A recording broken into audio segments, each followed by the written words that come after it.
날 지으신 이가 하나님, 나를 부르신 이가 하나님, 나를 보신 이도 하나님, 나의 나 된 것은 다 하나님 은혜라. 나의 달려갈 길 다 가도록, 나의 마지막 다 하도록, 나로 그 십자가 품게 하시니, 나의 나 된 것은 다 하나님 은혜라. 하양없는 은혜, 갚을 길 없는 은혜, 내 삶을 에워싸는 하나님의 은혜. 나 주저함 없이 그 땅을 밟고 나를 붙드시는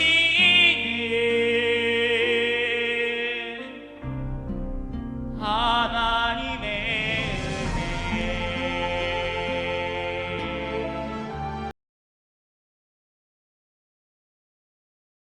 지난 주일 우리는 하나님께서 노련한 제사장 엘리를 두고 어린 사무엘을 부르시어 말씀하신 이야기를 들었습니다.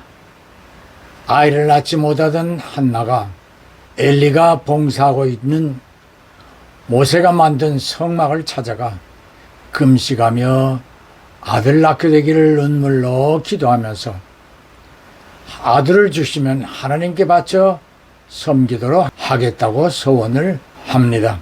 한나의 사정을 알게 된 엘리 제사장은 한나에게 하나님의 응답이 있게 되기를 축복하였고, 이후 한나는 믿음으로 기쁜 마음으로 기다리던 중 잉태하였고 사무엘을 낳았으며 젖을 이후에 성소로 데려가 소원대로 하나님께 드리고 엘리를 도와 봉사하게 함으로 기도하는 성경의 한 인물이 되었습니다.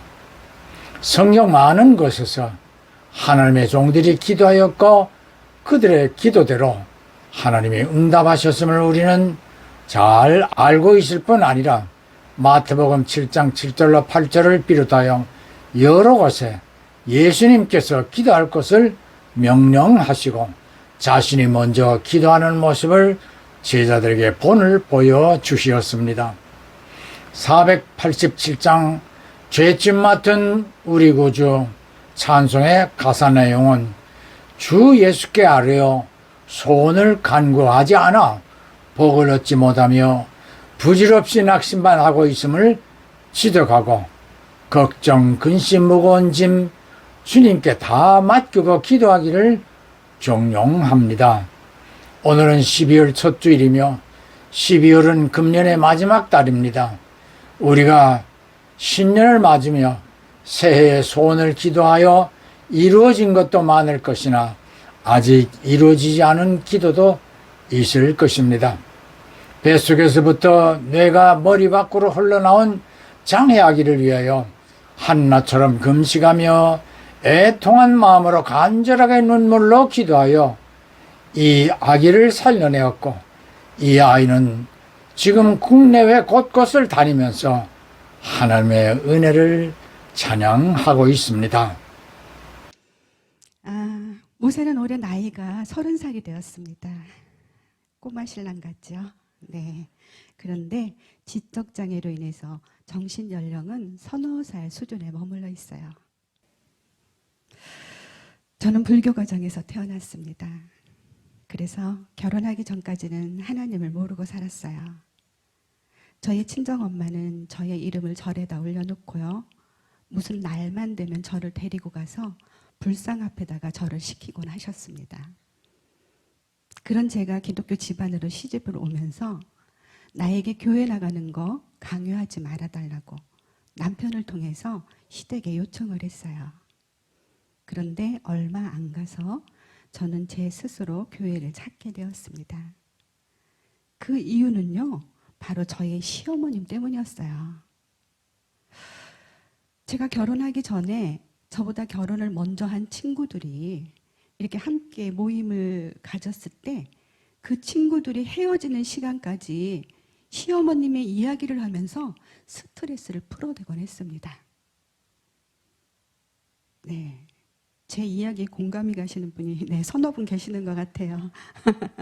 네, 그런 이야기를 듣다가 와서 본 저의 시어머님은 제가 듣던 그런 분이 아니셨어요.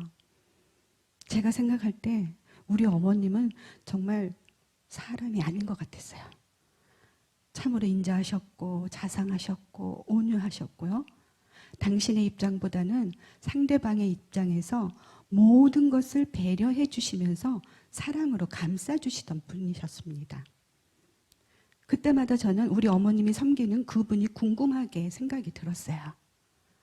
나중에 또 제가 생각한 것은 저희 어머니께서는 예수님의 사랑을 생활 속에서 몸소 실천하고 계셨던 분이셨어요. 그런 어머니께서 어느 날 나에게 효도하는 것은 다른 거 다 필요 없다. 그저 예수 잘 섬기면 그것이 곧 나에게 효도하는 것이다 라는 말씀을 하셨어요. 그 말씀을 듣는 순간 하나님의 은혜가 임했나 봐요. 그런 어머님을 기쁘게 해드리고 싶은 거예요. 그래서 저는 교회를 찾게 되었습니다. 처음에 솔직히 교회에 나왔을 때는 말씀이니 뭐냐 아무것도 안 들어왔어요. 그래도 그냥 저를 사랑해 주시는 그 어머님이 기뻐하시는 일이기에 그냥 교회를 이렇게 드나들게 되었어요. 그러면서 차츰차츰 하나님을 조금씩 알아가기 시작했을 때 첫째로 예쁜 딸을 선물로 주셨습니다. 올해 나이가 32살이 되었고요. 결혼을 했고요. 얼마 전에는 저를 또 할머니로 만들어 주었어요. 네. 고사리 같은 두 손을 모으고 내 동생 살려달라고 그렇게 기도했던 아이가 이제는 한 아이의 엄마가 되었습니다. 둘째 아이 모세를 가졌을 때는 제가 묻지도 않았는데 의사분께서 아들이라고 일러주시더라고요. 근데 그 아들이란 말이 또 왜 그렇게 기뻤던지요. 저는 길을 가면서도 이 미소가 끊이질 않았어요. 하지만 그 기쁨도 잠시였고요.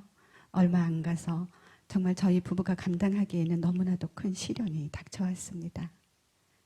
임신 4개월 말경에 초음파 검진을 통해서 아이의 머리 뒤쪽 부분에 뼈가 형성이 되지 않아 탁구공만하게 구멍이 생겼는데요. 지금도 그 구멍이 뒤에 그대로 생생하게 있습니다.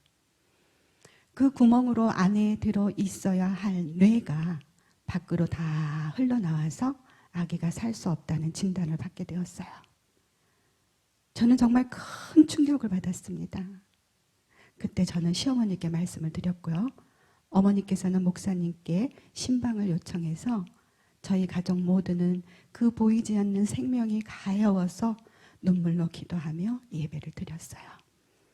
그리고 오진일 가능성을 염두에 두고 한 주간 동안 기도하고 가서 다시 한번 재검진을 받기로 했는데요.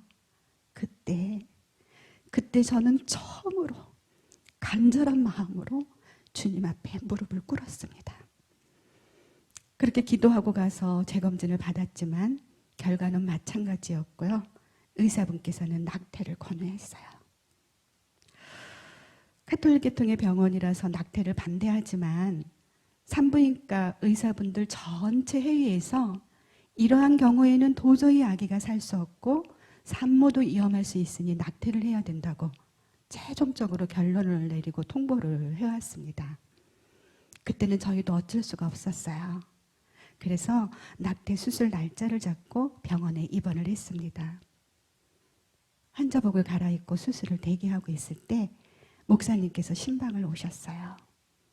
그리고 성경 말씀 사무엘상 1장 12절에서 18절 말씀 한나의 기도라는 제목으로 예배를 드렸습니다.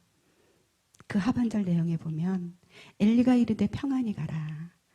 이스라엘의 하나님이 내가 기도하여 구한 것을 허락하시기를 원하노라 하니 이르되 당신의 요정이 당신께 은혜 있기를 원하나이다 하고 가서 먹고 얼굴에 다시는 근심빛이 없더라. 성경 말씀을 알지도 못했던 제가 그 말씀을 듣는 순간 제 마음 가운데 평안이 찾아왔어요. 그리고 놀라운 일이 일어났습니다.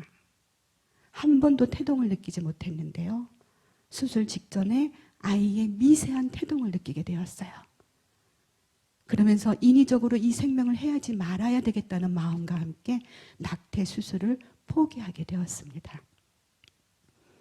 이렇게 입원과 퇴원을 반복하면서 10개월을 채워서 1992년 8월 4일 제왕절개 수술을 통해서 아기는 세상에 오게 되었어요.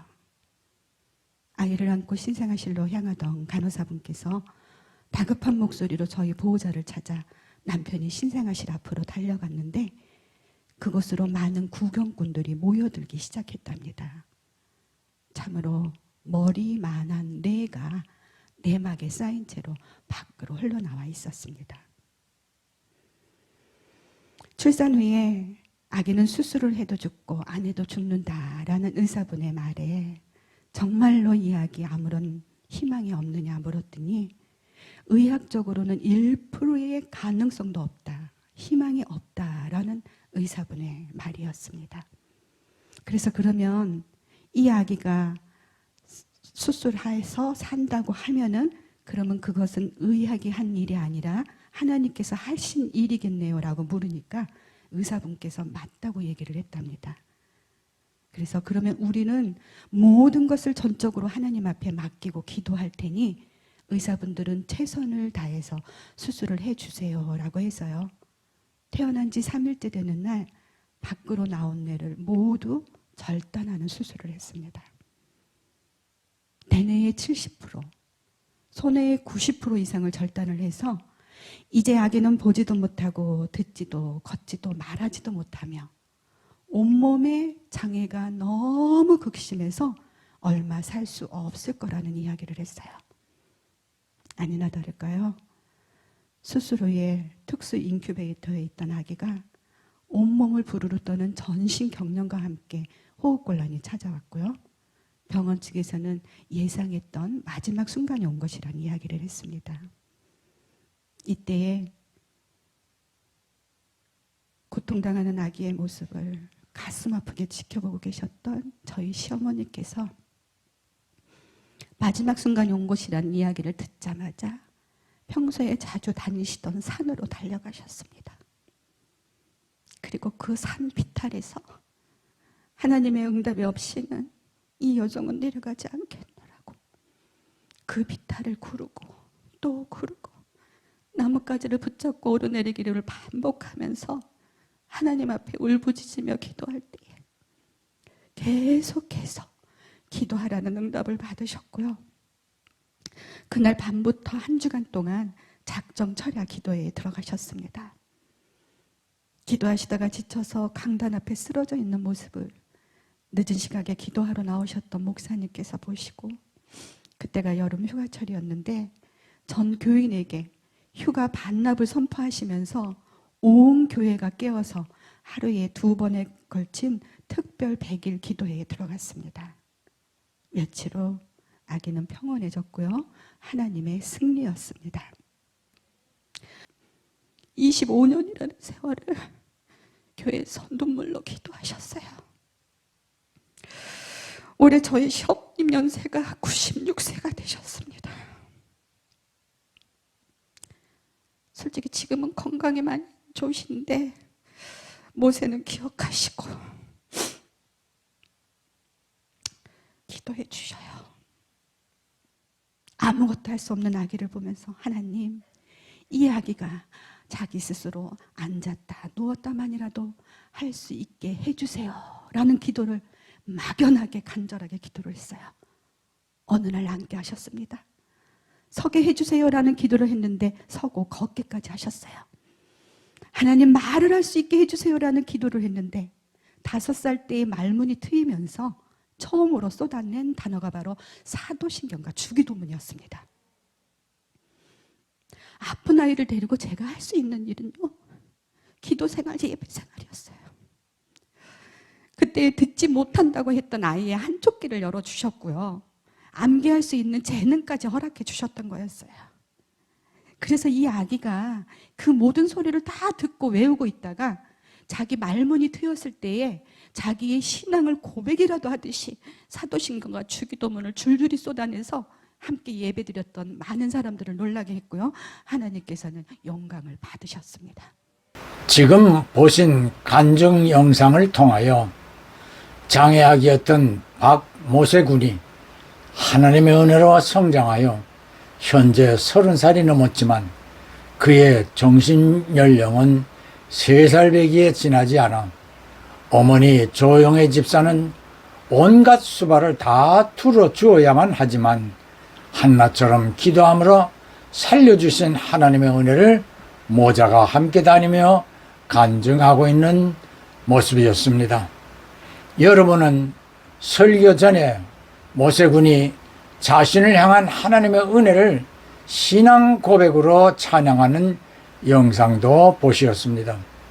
죄짐 맡은 우리 구주의 작시자 조셉 메드리칼 스크리브는 영국의 아일랜드에서 출생하였으며 캐나다로 이민을 갔고 고향에 있던 어머니가 중병으로 고통 중에 있다는 연락을 받고 어머니를 향한 사랑의 마음으로 하나님께 기도하던 중에 어머니의 병환을 치료해 주신다면 일생을 하나님께 바쳐 일하겠다는 서원을 하였습니다.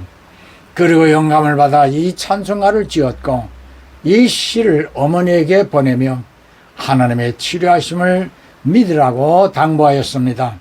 어머니는 완치되었고 그는 이후 일생을 그리스도의 사랑을 실천하는 삶을 살며 수많은 가난한 사람들을 돌보아 주었습니다. 어머니 한 분을 위하여 지은 이 찬송시는 오늘도 세계 전역의 그리스도인들이 위로받고 즐겨 부르는 찬송이 되었습니다. 사랑하는 성도 형제 자매 여러분, 요한복음 15장 14절로 15절에 예수께서 저와 여러분을 친구라 불러주셨습니다. 죄짐 맡은 우리 구주 어찌 좋은 친구인지 걱정 근심 무거운 짐 우리 주께 맡기세. 친구 되시는 예수님이 무엇이든 들어주시고 이루어 주시기에 박모세군은 내외 70%가 없으면서도 자신을 세상에 보내신 하나님의 은혜를 찬양하고 있습니다. 예, 아멘, 할렐루야. 나를 믿고 또 의지하니 내 모든 형편하시는 주